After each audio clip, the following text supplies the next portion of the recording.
개인적으로 혼자서 나도 모르게 흥얼거리며 찬송하는 곡들이 몇 곡 있습니다. 그 중에 한 곡이 370장입니다. 주 안에 있는 나에게 딴 근심 있으랴. 이 찬송을 어떨 때는 그냥 나도 모르게 흥얼거리는 그런 찬송이기도 하고요. 그리고 또 가끔 이제 기타를 놓은 지 오래되는데 모양실에서 혼자 기타를 칠 때가 있으면 이 곡을 제가 자주 치고 위로받고 은혜를 받습니다. 곡도 영성이 있지만 가사가 은혜가 되죠. 주 안에 있는 나에게. 사랑하는 성도 여러분, 오늘은 주님의 날입니다. 주 안에 풀리 거하시고 또 주 안에 있는 나에게 딴 근심 다 내려놓으시고 오직 십자가만을 바라보시고 주님을 찬송하면서 마음껏 예배드리시고, 우리가 마음껏 예배드리면 마치 방전되었던 배럴이가 다시 충전되듯이 하나님의 영이 다시 충전되어서 그 성령의 능력과 또 힘과 기쁨과 소망으로 우리가 또 한 주 나그네 여정을 믿음으로 승리하며 살아가게 될 줄로 믿고 또 그렇게 살아가시기를 주의 이름으로 축복합니다. 자, 오늘 본문 말씀 우리가 봉독했습니다. 본문에 보면 이제 하나님의 백성들, 이 자녀들에 대한 여러 호칭들이 나와요. 제가 결론적으로 몇 가지 말씀드리는데 여러분들이 그 호칭 중에 어느 호칭들이 좋은지 한번 개인적으로 한번 이렇게 생각해 보시길 바랍니다. 성도, 성도는 거룩한 백성이라고 하는 것이죠. 거룩한 사람들이다. 또 백성, 백성이라는 말은 역으로 말하면 주권이 있다고 하는 거죠. 주군, 왕, 하나님.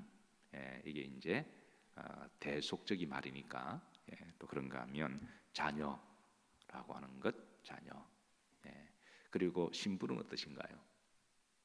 신부, 가슴 설레지 않습니까? 신랑과 신부, 왠지 모르게 가슴 설레는 그런 용어기도 합니다.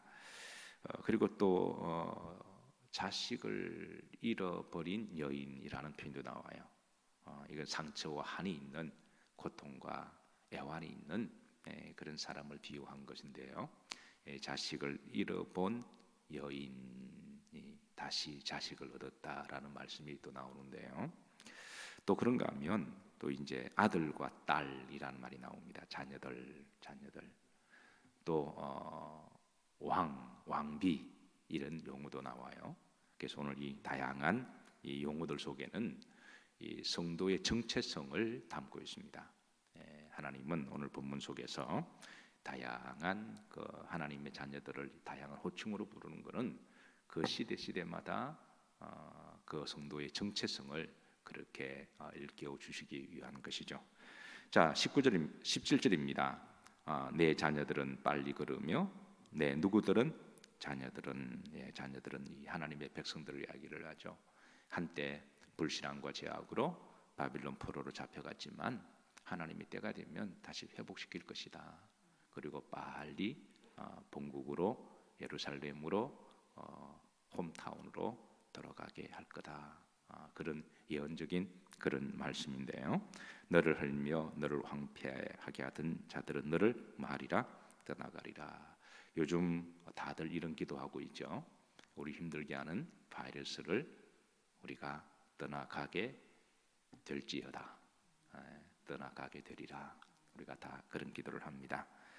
근데 떠나가게 되면 제가 늘 강조하지만 이제는 애프터 코로나 바이러스를 준비해야 될 때입니다. 떠나가게 되면 이전보다 더 순수하게 잘 믿을 거냐, 아니면 이전처럼 똑같이 그냥 그렇게 살아갈 거냐, 아니면 이전보다 더 퇴보할 거냐.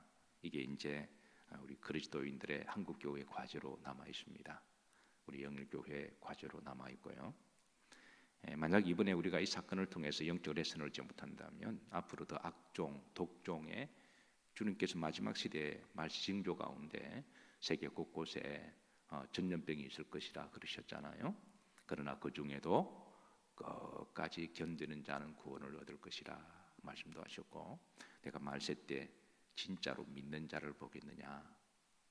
진짜로 우리가 고난을 당했을 때에 이제 그 성도에 알곡들은 고난을 당할수록 안으로 들어가고, 그렇지 않는 것은 이제 밖으로 나간다고 예언적 말씀을 주시지 않으셨습니까? 그래서 이제 한국 교회 과제, 우리 성도의 신앙의 레슨이 이 사건으로 말미암아 주께로 더 가까이 나아가느냐, 아니면 모이기를 피하는 어떤 습관의 영들이 지금 막 돌아다니고 있잖아요. 미국도 초창기 기독교가 들어갔을 때 1620년에요. 1900 말까지는 거의 저녁마다 주일 그냥 풀리 하나는 주일날은 새벽부터 주일날은 모든 가게 문 다 닫고요. 집에 제일 좋은 옷 입고 패밀리끼리 가족 다 손을 잡고, 그게 그들 일종의 삶이고 문화였고 뿌리였습니다. 그러다가 1914년 1차 세계대전 터지고 전쟁이라고 하는 큰 이제 이 바이러스와 비교가 될까요? 전쟁이라고 하는 그런 큰 고난을 통해서 많은 사람들이 이제 하나님이 살아계심을 이룰 수가 있는가라고 하는 회의론과 더불어 신죽음의 신학이 나오고, 그리고 영국의 진화론이 미국에 들어가면서 존 두이라고 하는 교육학적으로 볼 때는 교육학을 공부하는 사람은 존 두이를 공부 안 할 수가 없습니다. 교육학의 아버지라고 말할 정도로, 저도 대학원 때 공부할 때 거의 뭐 레퍼런스나 참고도서 페이퍼를 쓰면 존 두이를 인정하지 않으면, 인용하지 않으면 이게 뭐 글이 안 될 정도로 그렇게 상당한 높은 위치에 있는 사람인데요. 이 사람이 철저한 진화론자입니다. 아주 뼛속 깊은 진화론자예요. 그러니까 그 밑에 배웠던 교육과 관련된 학자들은 자기도 모르게 영향을 받는 거죠. 그리고 60년대에 소위 이제 신죽음의 신학이 미국에 들어오고, 그리고 이제 세속주의 신학이 들어오고, 그러면서 1960년부터 이상하게 미국 일의 기독교가 이제 주일 저녁 예배 없애고 기도 없애고, 그러면 지금 이렇게 된 거예요. 우리나라는 그래도 미국은 그래도 한 400년, 500년 버텼거든요. 우리나라는 140년 됐잖아요.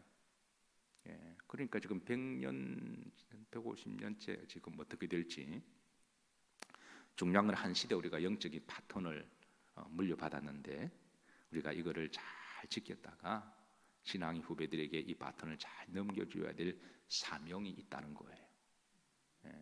그래서 우리가 이 사명을 매 시대마다 그리스도인들에게 주어지는 사명입니다.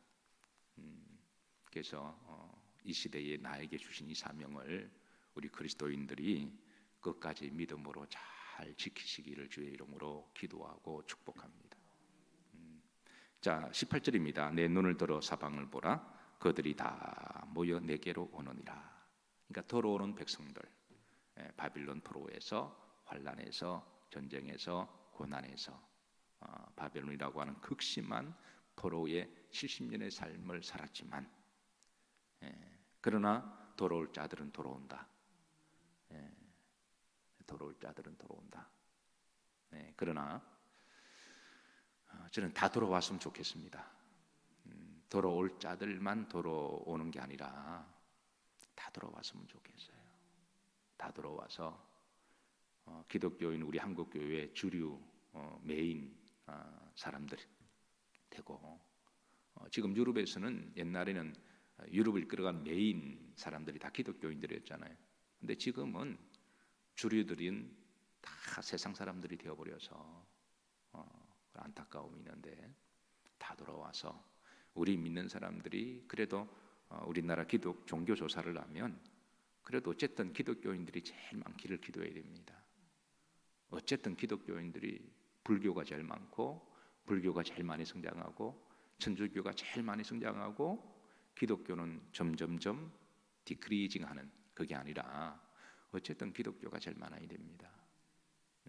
물론 그 중에 좀 표현하기에 따라 좀 아류도 있고 좀 왔다리 갔다리 하는 사람도 있지만, 그래도 많다 보면 그 중에 신실한 사람들이 또 나오지 않겠습니까? 그래서 우리 그리스도인들이 열심히 전도해야 됩니다.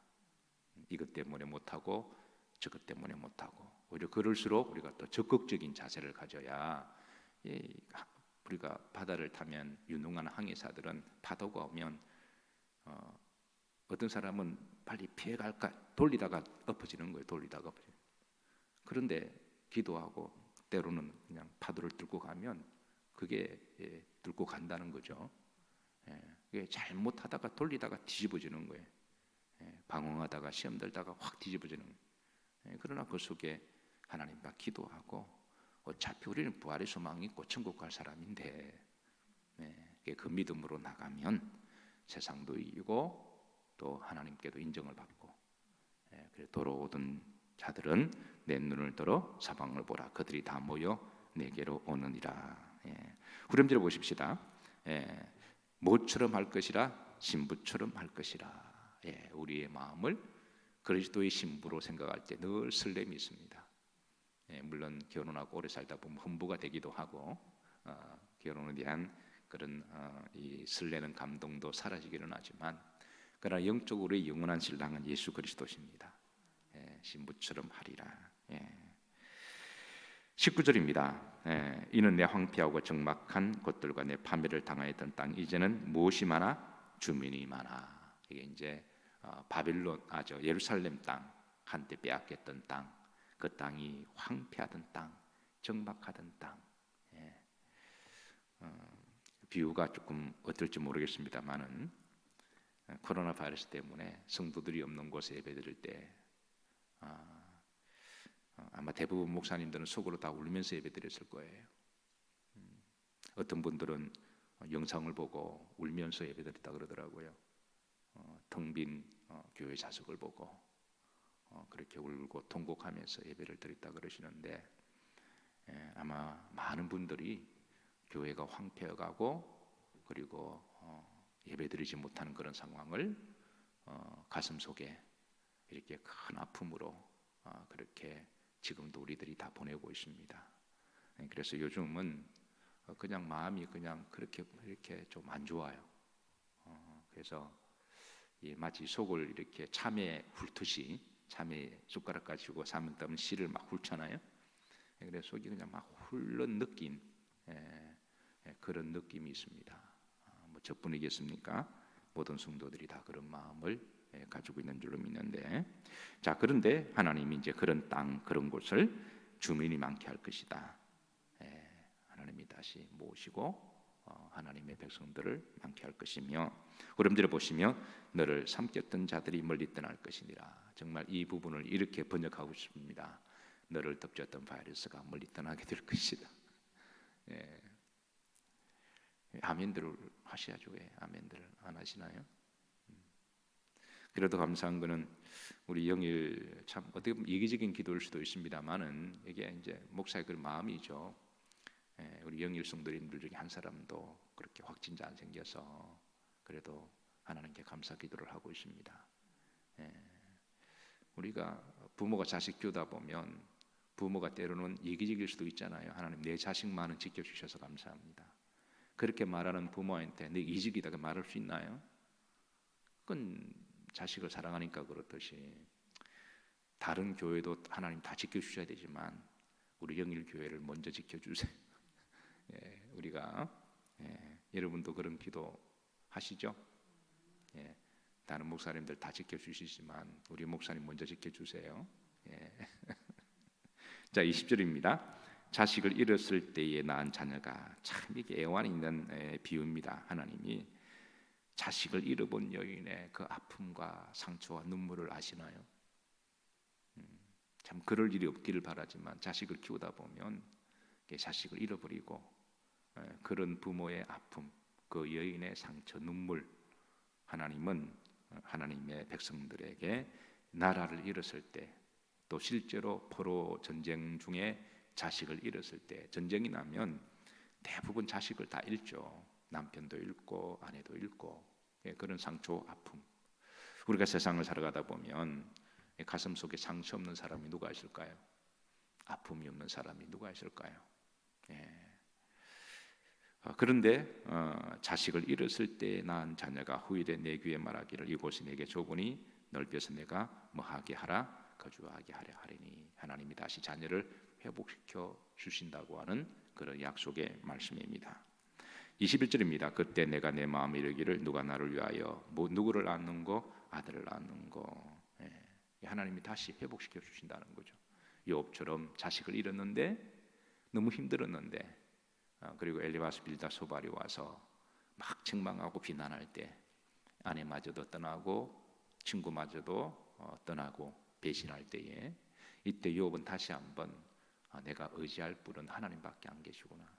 그렇다고 신앙과 사상이 달리한 친구들이나 가족을 정오하고 이렇게 연을 끊으라라는 말씀은 아니지만 우리가 근본적으로 의지할 분은 하나님밖에 안 계신다. 근본적으로 우리가 의지하고 우리가 믿을 분은 하나님밖에 안 계신다. 이제 욥기서가 강의가 거의 끝나가요. 아마 욥기 강해를 가지고 몇 년 동안 강의한 교회는 거의 없을 겁니다. 왜냐하면 욥기가 워낙 어려운 말씀이어서 또 워낙 고난을 담고 철학과 신학이 이게 막 이렇게 복합적으로 이제 함축된 말씀이어서 그래서 욥기를 강의를 하는 교회가 거의 없을 거예요. 하더라도 그냥 한 장씩 42장이니까 42주 정도 그렇게 하거나. 근데 한 절 한 절 푸는 게 그게 결코 쉬운 일은 아닌데 그런데 저는 제 목회정 가운데 하나님 말씀을 한 절 한 절 읽으면서 이 말씀 속에 하나님 우리에게 주시는 메시지가 뭔가 이거를 저는 전하고 또 제가 그 말씀을 받고 묵상한 것이 제게는 너무 귀한 일이라고 저는 그렇게 늘 믿음으로 고백합니다. 자 어쨌든 이게 22절입니다. 22절 다 같이 합독하십니다. 주 여호와가 같이 이르노라 내가 문나라를 향하여 나의 손을 들고 민족들을 향하여 나의 기치를 세울 것이라 그들이 내 아들들을 품에 안고 내 딸들을 어깨에 메고 올 것이며 이건 예언적인 말씀인데요. 이제 예수 그리스도가 이 땅에 오시면 복음의 깃발을 전 세계 높이 기치를 들고 이제 복음이 모든 민족과 모든 나라로 전파되어지면 그때 문나라 사람들이 아들과 어깨를 등에 메고 안고 주의전에 오신다고 하는 예언적인 말씀이기도 해요. 역사적인 말씀이기도 하지만 또 예언적인 말씀이기도 하다. 실제로 목회다 보면 아이를 강보에 안고 추운 겨울에 그렇게 교회 와서 예배드리는 모습 보면 목사 마음으로 짠하지만 또 예언적 말씀이 성취되어진 백성이다. 그리고 그 백성들은 하나님이 지키시고 보호하신다. 자 마지막입니다. 왕들은 내 모가 되며 양부가 되고 왕비들은 내 유모가 될 것이다. 하나님은 왕 같은 자녀로 존귀하게 세우신다는 거죠. 베드로전서 2장 9절에 보면 너희는 택하신 족속이요 왕 같은 제사장들 거룩한 백성이니 이는 너희를 어두운 데서 불러내어 하나님이 기이한 빛에 들어가게 하신 자의 하나님의 아름다운 덕을 선전하기 위함이다. 선전은 다른 말로 전도하기 위함이다. 이렇게 우리를 불러주시고 거룩하게 하시고 회복시켜 주시고 그리고 하나님의 왕 같은 자녀로 우리를 존귀하게 하신 것. 우리가 살아가다 보면 자존감이 떨어질 때가 참 많아요. 병들어도 자존감이 떨어지고요. 실패해도 자존감이 떨어지고 또 남한테 무시당해도 내가 살 만한 가치가 있는 것인가. 또 나이가 들어가도 자존감이 확 떨어지잖아요.